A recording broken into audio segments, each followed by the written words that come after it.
I was never confrontational. I was taught to listen, not interrupt, to give in, to be the nice guy. So when she burst into my life, loud, vibrant, like a hurricane, I felt as if, for the first time, someone noticed me, truly saw me, appreciated me. She said, "You're different, not like the others." So convenient. And I laughed, because back then, it sounded like a compliment. But now that word hurts. At first, everything felt easy. I adapted effortlessly. I loved her the way she wanted to be loved. Did everything that made her happy. Picked her up after work, silently listened to her stories, never argued when plans changed, never questioned her when she disappeared without a word. She never asked how my day was. She didn't care if I was tired or drained. And I never complained.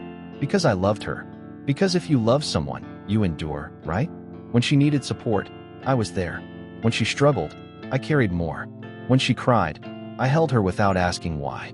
But when I just wanted some time alone, she got upset. When I had my own opinion, she got defensive. When I said no, she went silent for days. So I learned to be quiet. Learned not to speak about myself, not to ask, not to expect. Because I was convenient. At some point, I started to feel that this love only existed when I erased myself. When I became a mirror reflecting only her moods, her wants, her goals. No one hugged me just because. No one asked how I felt. I wasn't loved for who I was, but for how easy I was to be with. And I held on.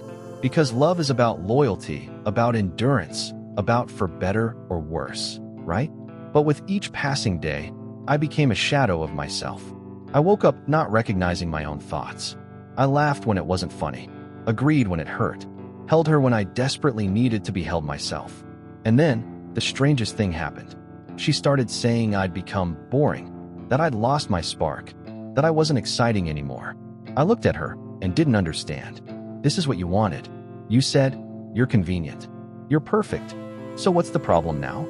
I became the mirror of her expectations, and then she got tired of her own reflection, because there was no more me in me. And for the first time in a long time, I asked myself, did she ever really love me? Or did she just love silence instead of conversation? Obedience instead of identity? Quiet support instead of true intimacy? Those were the questions she never answered. Because the moment I started speaking, she vanished. Just vanished. She left in silence. No explanations, no drama. She just stopped replying, took her things, and disappeared. And I sat there in the quiet. In the apartment where just days ago, her perfume still lingered. Where her mug still stood on the shelf. Where her imprint still remained on the pillow. I was loved. I know that. But now I realize, it wasn't me they loved. They loved the role I was playing. Because the moment I started being myself, the moment I began setting boundaries, saying no, allowing myself to be tired, irritated, human, they stopped tolerating me. Love, it's supposed to mean acceptance, right?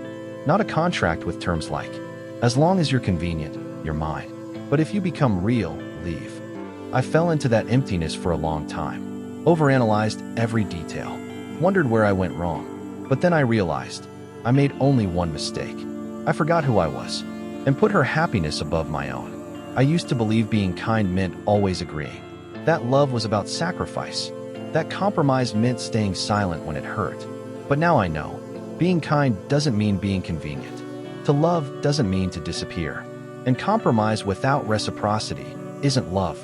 It's prison. It took me many days to piece myself back together, to stop writing to her, to stop replaying her laugh, her eyes, her touch, and confusing it with happiness. Because happiness is when you can be yourself without fearing that someone will leave you for it. Now, I'm no longer convenient. I don't stay silent when something hurts. I don't surrender what matters to me. I don't pretend to be perfect just so I won't be abandoned. I am real. And you know what's wild? For the first time in a long time, I'm not afraid of being alone. Because I'm no longer alone. I have myself. And now I know this for sure. Next time, I'll let someone love me for who I truly am. No filters. No fear.